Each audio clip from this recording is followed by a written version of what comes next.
Hello everyone, welcome back. देखिए, काफ़ी time के बाद मैं ये वीडियो पब्लिश कर रही हूँ। तो यहाँ पे मैंने एक अपने हिसाब से एक टॉपिक सेलेक्ट किया है कि आज का टॉपिक क्या होगा। तो यहाँ पे व्हाट इज़ द फिजिक्स क्या है। आज हम सबसे पहले थोड़ा साइंस का बेसिक ही हम देखते हैं। फिजिक्स क्या है, फिजिक्स की ब्रांचेस के बारे में जानते हैं क्या है। एंड यहाँ पे बीच बीच में जितने भी स्मॉल पॉइंट आते जाएंगे, मैं सबके बारे में एक्सप्लेन करती जाऊंगी।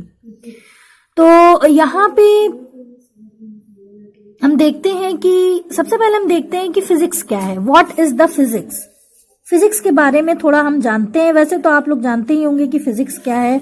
आफ्टर ऑल आप फिजिक्स के स्टूडेंट हैं और फिजिक्स पढ़ रहे हैं, तो आपको सबको पता ही होगा थोड़ा बहुत फिजिक्स के बारे में। पर हम यहाँ पे थोड़ा सा इसको डिस्क्राइब करेंगे। ओके, तो यहाँ पे what is the physics.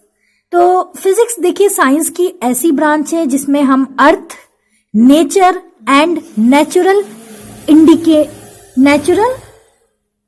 Incidents के बारे में बात करते हैं। ठीक है, नेचुरल इंडिकेटर्स के बारे में बात करते हैं या नेचुरल इंसिडेंट्स के बारे में बात करते हैं। तो यहाँ पे अब हम यहाँ पे ध्यान देने वाली बात यह है कि ये जो हमारा वर्ड है फिजिक्स, ये कहां से आया। तो फिजिक्स एक ग्रीक वर्ड है। ग्रीक एक हमारी लैंग्वेज होती है, तो ये ग्रीक वर्ड है फिजिक्स, जिसकी मीनिंग होती है नेचर। जिसकी मीनिंग क्या होती है, नेचर। तो देखिए यहां पे फिजिक्स जो है, फिजिक्स ही हमारा क्या है, फिजिक्स वर्ड का मतलब ही नेचर है। तो जाहिर सी बात है कि फिजिक्स हमारे नेचर के इर्द गिर्द घूमता है। ठीक है,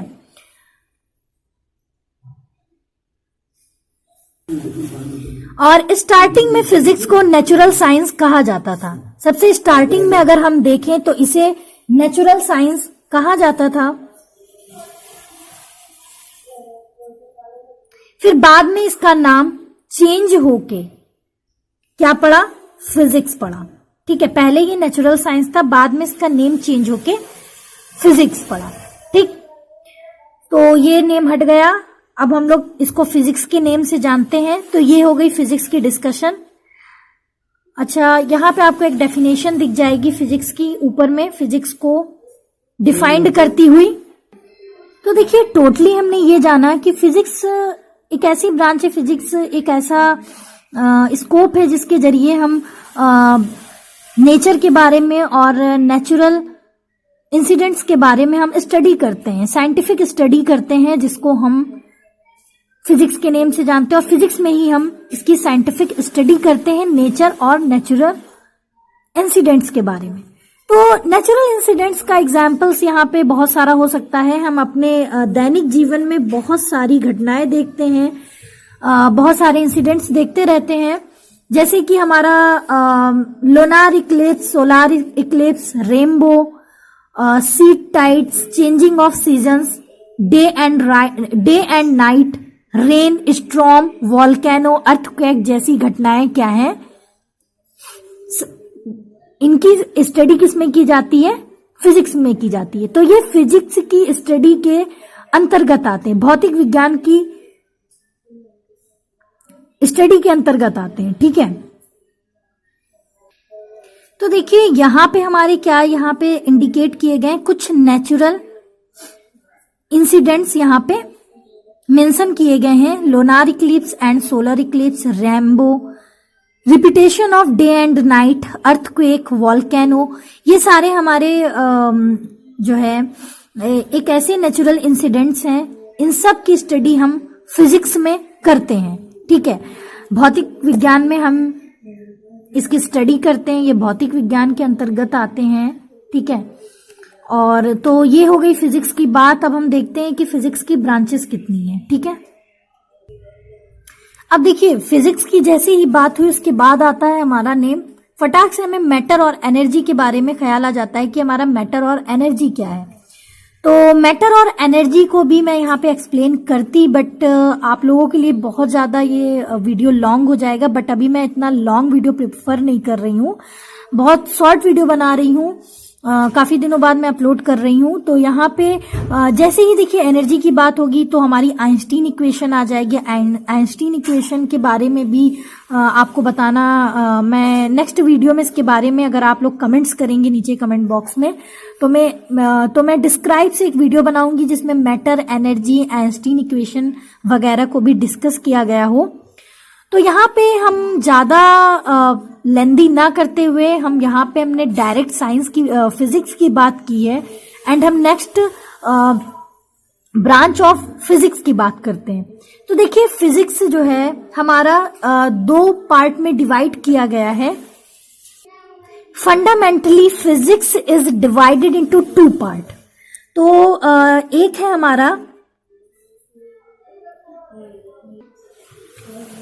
हमारा मैक्रोस्कोपिक और एक है हमारा माइक्रोस्कोपिक। तो एक ब्रांच है, एक हमारा पार्ट है macroscopic, yes macroscopic, and next is microscopic. ठीक है, एक है मैक्रोस्कोपिक एंड एक है हमारा माइक्रोस्कोपिक।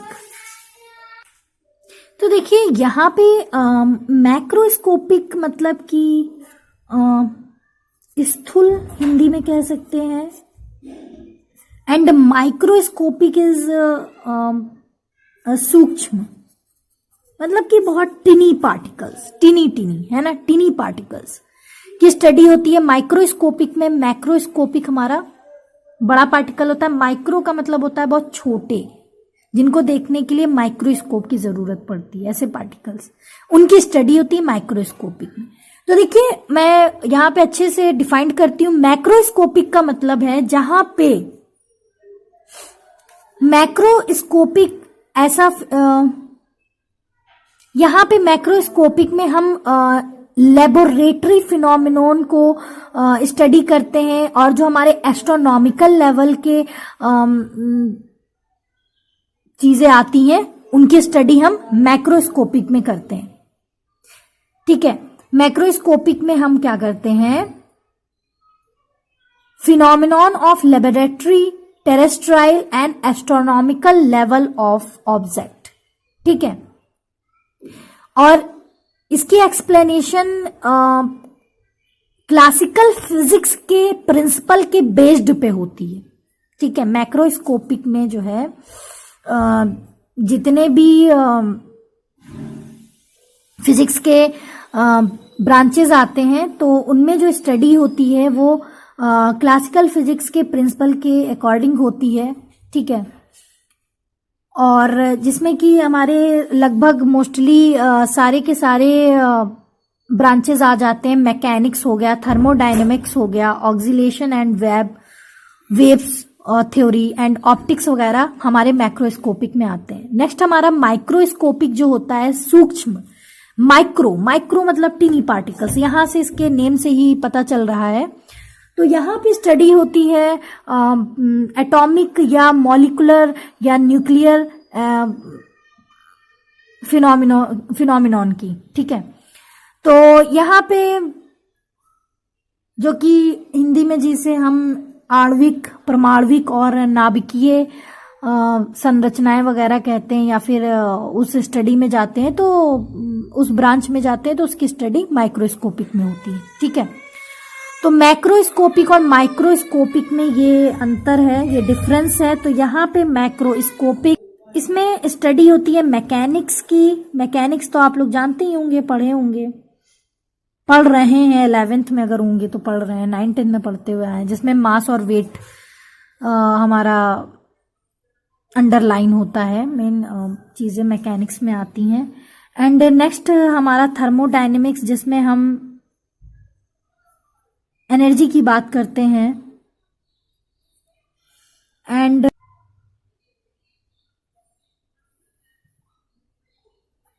ऑक्सीलेशन एंड वेव के बारे में नहीं पढ़ा है तो मैं इस पे वीडियो बना दूंगी, ठीक है। वेव और ऑक्सीलेशन भी एक टर्म है फिजिक्स का, ये भी एक ब्रांच होती है। अभी तो 11th 12th में आप लोगों की ये अलग नहीं है, देन अगर आप ग्रेजुएशन में जाएंगे एंड देन मास्टर्स डिग्री लेने जाएंगे तो वहां पे ऑक्सीलेशन और वेव अलग अलग सब्जेक्ट होगा आपका। ऑक्सीलेशन वेव उसे पढ़ना होगा, थर्मोडायनेमिक्स अलग सब्जेक्ट होगा, उसे पढ़ना होगा, और ये सब फिजिक्स से रिलेटेड होंगे, ठीक है। एंड आपका ऑप्टिक्स आ जाएगा, ऑप्टिक्स जिसमें हम मिरर, लेंस, इन सब के बारे में स्टडी करते हैं, और लाइट के बारे में स्टडी करते हैं ऑप्टिक्स में, है ना। और लॉज या रूल्स ऑफ लाइट के बारे में स्टडी करते हैं, ऑप्टिक्स होता है। ऑक्सीलेशन एंड वेव, वेव क्या है, वेव शॉर्ट में बता देते हैं वेव क्या है। मान लीजिए पानी है हमारा, तालाब में ठहरा हुआ पानी, उसमें हमने कंकड़ फेंका तो उसमें जो गोल गोल करके जो एक तरंग उत्पन्न हुई, या फिर आप देखते होंगे उसमें कुछ तरंग जैसा उत्पन्न हुआ या कुछ, वो होता है हमारा वेव, ठीक है। अब वहां से आप समझ गए होंगे ऑक्सीलेशन एंड वेव। थर्मोडायनेमिक्स में एनर्जी की स्टडी होती है। मैकेनिक्स में हमारा मेन हाईलाइटेड टर्म होता है वेट एंड मास, तो मैकेनिक्स में उससे रिलेटेड स्टडी होती है।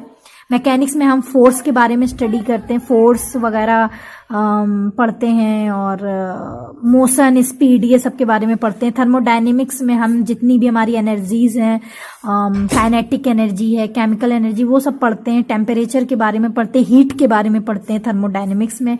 ऑक्सीलेशन वेव में का तो ही अलग ही स्थान है फिजिक्स में। और ऑप्टिक्स में हम लाइट एंड मिरर, लेंस के बारे में पढ़ते हैं, ठीक है। एंड माइक्रोस्कोपिक में देखिए ये यहाँ पे एरो बना हुआ है, ये सब किसके अंतर्गत आता है, मैक्रोस्कोपिक के थ्रू हम इन ब्रांचेस को पढ़ते हैं। और माइक्रोस्कोपिक में हम एटॉमिक फिजिक्स को पढ़ते हैं और न्यूक्लियर फिजिक्स को पढ़ते हैं। एटॉमिक फिजिक्स और न्यूक्लियर फिजिक्स को हम माइक्रोस्कोपिक में पढ़ते हैं, ठीक है। तो ये हो गया हमारा ब्रांचेस ऑफ फिजिक्स। और अच्छा हाँ, पांचवा हमारा बताना भूल गए, एक होता है हमारा इलेक्ट्रोडायनामिक्स। तो हम इलेक्ट्रोडायनेमिक्स में हम मैग्नेट के बारे में, मैग्नेट की प्रॉपर्टीज के बारे में पढ़ते हैं, ठीक है। उसी पे हमारे बहुत सारे लॉज लग जाते हैं, कूलम्स लॉ वगैरह, जो कि इंटर में आपका टॉपिक है 12th में, वो पढ़ते हैं हम यहाँ पे। तो ये सारी चीजें हो गई। आई होप आपको समझ में आया होगा। बहुत शॉर्ट वीडियो था आज का ये, आई थिंक 10 मिनट से ऊपर का होगा।